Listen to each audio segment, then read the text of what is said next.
Halo rekan hukum, jumpa lagi dengan Hukum 10 Menit, tempat belajar hukum yang mudah, jelas, dan aplikatif yang disajikan dalam waktu 10 menit saja.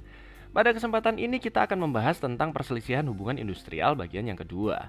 Pada bagian yang pertama kita sudah membahas sampai dengan tahap konsiliasi, maka kali ini kita akan membahas penyelesaian perselisihan hubungan industrial melalui jalur arbitrase dan jalur pengadilan. Bagi rekan hukum yang belum menonton bagian satu, akan lebih baik menonton bagian satu terlebih dahulu deh, agar pembahasan yang diuraikan di sini bisa lebih dipahami. Oke deh, tanpa berpanjang lebar lagi, let's go!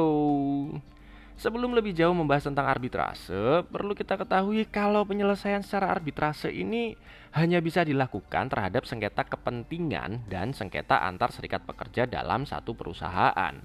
Tapi dalam bahasan ini kita nggak bahas tentang sengketa antar serikat pekerja ya. Untuk dapat berproses di arbitrase, maka harus ada kesepakatan antara pihak-pihak yang bersengketa yang dituangkan secara tertulis. Yang isinya itu ada identitas para pihak, ada pokok permasalahan, jumlah arbiter yang disepakati. Untuk arbiter ini jika memilih majelis maka maksimum hanya 3 ya. Kalau tunggal ya berarti cuma 1 arbiternya.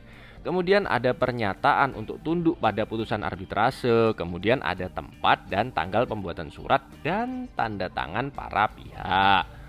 Nah, dalam proses arbitrase itu harus didahului dengan adanya upaya perdamaian. Kalau upaya perdamaian ini berhasil, maka para pihak menandatangani akta perdamaian atau biasanya disebut akta dading untuk kemudian didaftarkan ke pengadilan hubungan industrial. Kalau upaya perdamaiannya gagal menghasilkan perdamaian, maka persidangan arbitrase dilanjutkan untuk mendengarkan penjelasan para pihak secara tertulis maupun lisan. Serta para pihak berhak untuk mengajukan alat bukti, baik bukti tertulis maupun saksi untuk menguatkan dalil-dalilnya. Di sini hakim arbitrase itu bersikap aktif dan memiliki hak untuk memanggil saksi atau ahli, serta bisa meminta pihak yang bersengketa untuk mengajukan bukti guna mendukung penyelesaian sengketa. Kemudian dalam jangka waktu 30 hari kerja sejak kesepakatan penyelesaian melalui arbitrase tadi, maka hakim arbitrase harus menjatuhkan putusan untuk kemudian putusan itu didaftarkan ke pengadilan hubungan industrial. Terhadap putusan arbitrase ini nggak ada upaya hukum ya, karena sifatnya merupakan putusan akhir.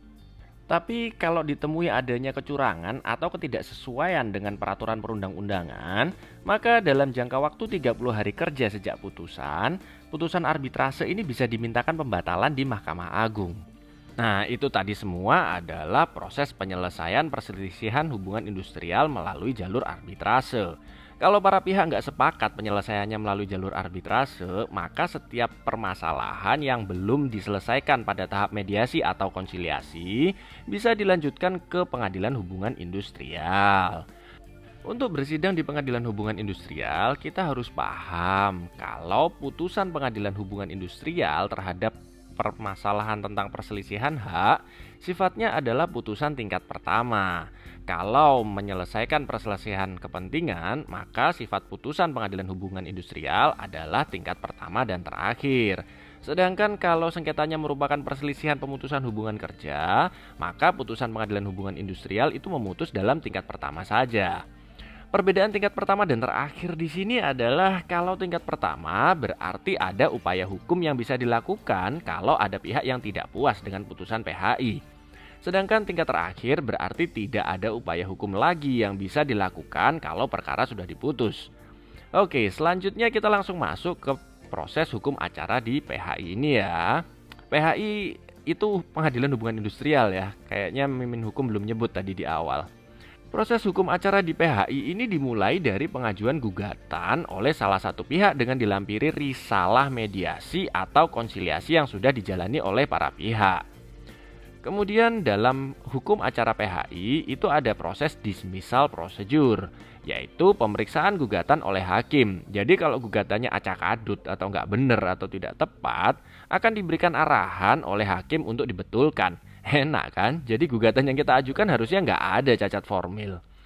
Jika menurut hakim gugatan sudah benar dan tidak ada kekurangan atau cacat di dalamnya, maka selanjutnya mengikuti ketentuan hukum acara perdata, yaitu proses jawaban yang diajukan oleh tergugat. Jawaban itu berisi jawaban atas gugatan yang diajukan ke dirinya. Di dalam gugatan ini juga bisa disampaikan eksepsi, yaitu tangkisan yang sifatnya nggak material, melainkan hanya membahas formalitas cacatnya suatu gugatan. Tapi karena tadi sudah ada proses dismissal prosedur, harusnya seorang tergugat akan sulit untuk mencari celah yang mendasari eksepsinya.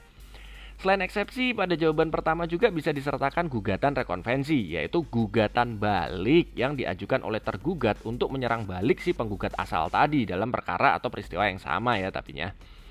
Selanjutnya, penggugat terhadap jawaban tadi berkesempatan untuk menangkis. Itu namanya adalah replik. Tangkisan yang ada di replik ini adalah menjawab jawaban. Aneh ya, menjawab jawaban ya.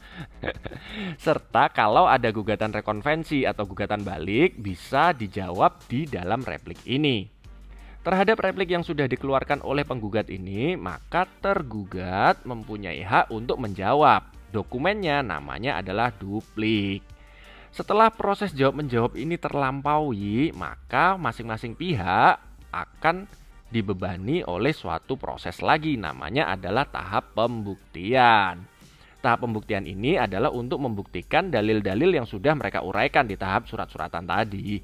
Biasanya dalam proses pembuktian itu dimulai dari pembuktian secara tertulis oleh penggugat, lalu dilanjutkan dengan bukti tertulis dari tergugat. Setelah semua alat bukti tertulis selesai, biasanya loh ya, itu dilanjutkan dengan pemeriksaan saksi atau ahli. Dengan urutan penggugat biasanya diberi kesempatan terlebih dahulu untuk mengajukan saksi atau ahlinya.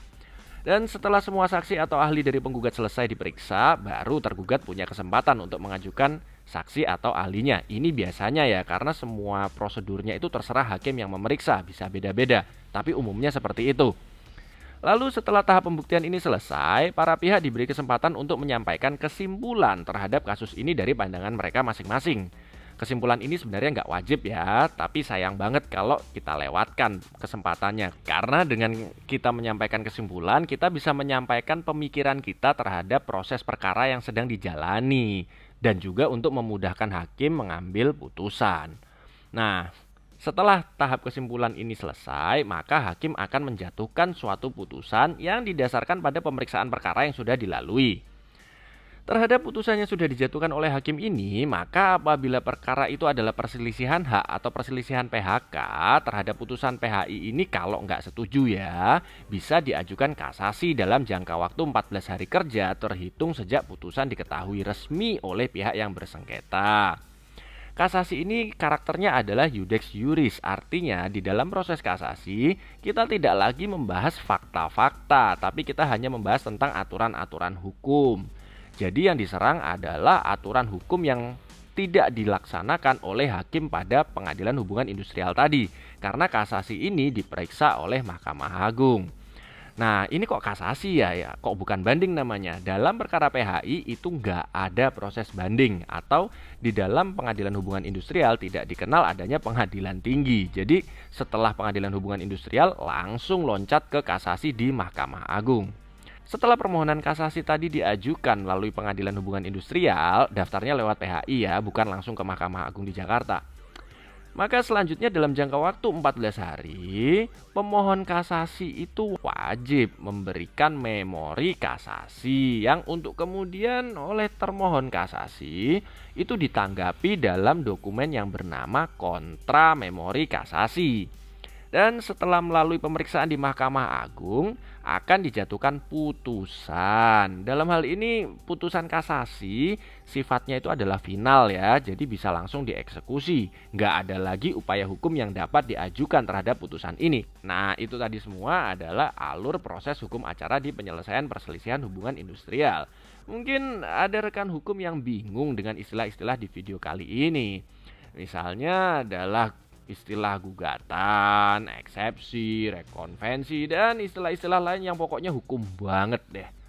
Nah, pembahasan detail tentang hal-hal ini, jika memang rekan hukum membutuhkan pemahaman, tips, atau trik-trik pembuatannya, nanti akan Mimin Hukum buatkan deh di video-video selanjutnya. Tapi nggak mungkin ya pembahasan tentang ini semua bisa muat dalam satu video yang durasinya cuma 10 menit. Pasti mungkin akan Mimin Hukum bagi dalam beberapa sesi. Oke rekan hukum, sampai di sini dulu ya pembahasan kita tentang perselisihan hubungan industrial. Sebelum dan sesudahnya Mimin Hukum mohon maaf jika ada hal-hal yang kurang berkenan. Sampai jumpa di video hukum 10 menit selanjutnya. Tetap stay tune di hukum 10 menit dan ingat, peraturan dibuat bukan untuk dilanggar, melainkan untuk ditaati. Bye.